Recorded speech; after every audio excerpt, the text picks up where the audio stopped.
Hey, you damn bastard. I'll be dying first. Let me see your best shot. People like to call Megumi wasted potential. They say that he hesitates, that he holds back, and that he never commits. But I think the problem is Megumi doesn't fight to win. He fights to survive. And that decision shapes every decision he makes. From the very beginning, Megumi's worldview is built on a quiet belief that not everyone deserves to be saved. It sounds harsh until you realize something. He isn't talking about others, he's talking about himself.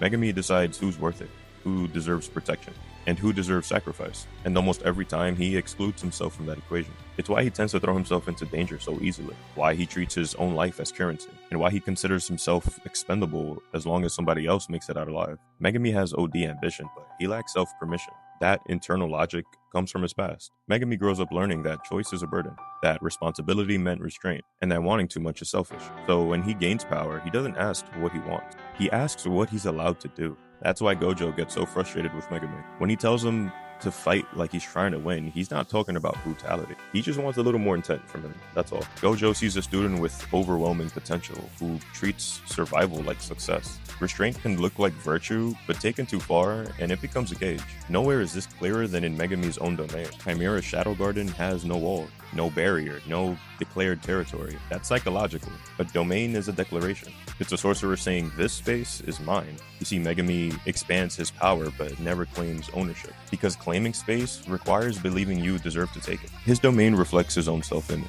Open, unfinished, unrefined. Potential without assertion, basically. Even Sukuna notices this. Not his kindness, not his sense of justice, his restraint. Sukuna is drawn to Megumi for the same reason that Gojo is. They were looking at someone standing at the edge of something vast. Gojo wants Megumi to live, but Sukuna wants Megumi to choose. And then there's the Zenin legacy. Megumi is given a status that he didn't earn, a name he didn't ask for, value assigned before he even makes a choice. Maki was denied value until she proved it. Opposite experiences, but same system. One is crushed by exclusion, while the other is crushed by expectation. Where Maki is told she doesn't belong, Megumi is told he must.